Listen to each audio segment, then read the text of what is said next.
آج کے سیاسی ناشتے میں بات وہی ہے کہ نئے سی ایم ہیں اور نیا ہے چیلنج. جو ایک طوفان پیالی میں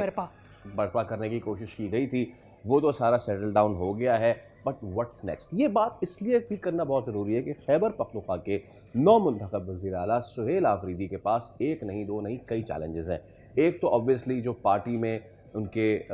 ڈس ہارمنی ہے اس کو پھر کس طریقے سے وہ الائن کرتے ہیں, اور دوسرا جو سب سے اہم کانٹیکسٹ ہے وہ اس وقت جو ہم پہلے بھی سیگمنٹ میں بات کر رہے تھے, جو خیبر پختونخوا وہ صوبہ جو سب سے زیادہ دہشت گردی سے ہٹ ہوا ہے اور اس وقت بھی سچویشن جو آپ کے سامنے ہے, تو وہ اس کو کیسے لے کے چلیں گے. سینئر تجزیہ کار سینئر صحافی عمران یعقوب صاحب ہمارے ساتھ موجود ہیں. السلام علیکم عمران صاحب, صبح خیر سر. امید ہے آپ ٹھیک ٹھاک ہوں گے اور خیریت سے. وعلیکم السلام, الحمدللہ, امید ہے آپ دونوں بھی ٹھیک ہوں گے. ایبسلیوٹلی سر, بہت شکریہ ہمیں جوائن کرنے کے لیے. عمران صاحب, نئے وزیر اعلیٰ ہیں, چیلنج نیا ہے, لیکن صوبے میں جو معاملات ہیں وہی پرانے ہیں, اور صرف انٹرنل نہیں ایکسٹرنل بھی. تو میں پہلے ایکسٹرنل کانٹیکسٹ میں آپ سے سوال کروں گا, کتنا بڑا چیلنج ہوگا اس وقت, خاص طور پہ یہ افغان والا معاملہ, اس کو لے کے کس طریقے سے چلا جائے گا؟ گو کہ نیشنل معاملہ ہے لیکن صوبائی لیول پہ بھی اس کو ایڈریس کرنے کی بہت ضرورت ہے, تو وہ کیسے لے کے اس کو چلیں گے یہ بتائیے. بسم اللہ الرحمن الرحیم. دیکھیں, گزارش یہ ہے کہ جو انسان کی پریورٹیز ہوتی ہیں وہ اس بات کو طے کر لیتی ہیں اور اس بات کی بازی کر دیتی ہیں کہ اس کی پالیسی کیا ہوگی, وہ کس طرح سے لے کے چلیں گی.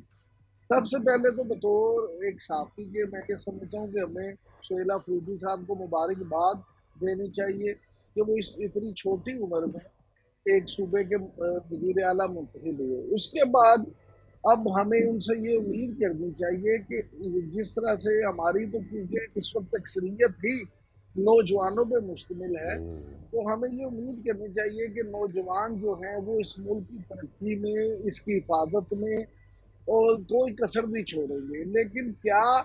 سہیل آفریدی صاحب کی پریورٹیز یہ ہیں؟ تو میں بڑی معذرت کے ساتھ یہاں پہ یہ عرض کروں کہ یہ آنے والے دنوں میں فیصلہ تو ہو جائے گا, لیکن موجودہ سینیریو میں جو صورتحال ہے, کل جو انہوں نے پہلی میٹنگ کی چیف سیکرٹری اور آئی جی کے پی کے ساتھ, اور پھر انہوں نے اپنے پرسنل سیکرٹری سے جو کہا, تو اس سے تو یہ ثابت ہوتا ہے کہ وہ بھی ایک پی ٹی آئی کا جو کلچر ہے کہ میں نہ مانوں اور جو عمران خان صاحب کہیں گے وہی ہوگا, پریورٹی وہی ہوگی,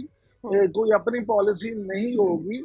تو اس کی بنا پہ تو ایسا محسوس ہوتا ہے کہ انہوں نے مرکز اور پنجاب کو جو پیغام بھجوایا ہے کہ انہوں نے عمران خان صاحب سے ملاقات کرنی ہے, تو یہ ملاقات اچھی بات ہے, وہ ضرور کریں, کیونکہ عمران خان صاحب بھی ان کے گاڈ فادر ہیں اور انہوں نے انہیں اس عمر میں بغیر کسی سیاسی پس منظر کے وزیر اعلیٰ منتخب کروا دیا ہے. تو لیکن اب کیا یہ اچھا ہو کہ خان صاحب خود ہی انہیں یہ کہہ دیں کہ آپ کی پہلی پریورٹی صوبے میں امن و امان ہونا چاہیے, آپ کی پہلی پریورٹی جو ہے وہ ریاست پاکستان کے ساتھ مل کے ملک دشمن وہ ایکسٹرنل ہو یا انٹرنل ان کا کلا کما ہونا چاہیے. کیونکہ آپ نے جو بات کی بلا شبہ یہ وفاق کا معاملہ ہے, میٹر ہے, لیکن چونکہ یہ کے پی کے ساتھ جڑا ہوا ہے تو آپ کسی طرح بھی کے پی کو اس معاملے سے الگ نہیں کر سکتے. اور کے پی کی اس لیے بھی اہمیت بڑھتی ہے کہ کیونکہ یہ جو خاص طور پہ قبائل ہیں, ان کی آپس میں رشتہ داریاں ہیں, آنا جانا ہے, اور یہ ان کا رہن سہن ایسا ہے کہ یہ ایک دوسرے کے بغیر شاید اس طرح سے سروائیو بھی نہیں کر سکتے. تو یہ بڑا حاسم مشکل چیلنج ہے ان کے سامنے. ٹھیک ہے یعقوب صاحب, میرے ذہن میں ایک بات آ رہی تھی کہ دہائیوں سے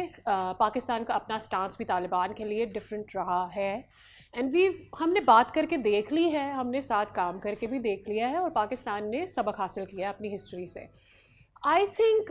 یہ مشکل چیلنج ہے جو آپ بھی بات کر رہے ہیں کہ قبائلوں کے یہ جو قبیلے ہیں ان کے آپس میں رشتے ہیں, پھر ادھر بھی ہیں, دس وے بھی ہیں, اور پھر یہ بات بھی ہے کہ پی ٹی آئی کا ووٹ بینک بھی وہیں سے آتا ہے, اپنے ووٹ بینک کو وہ ناراض نہیں کر سکتا ہے.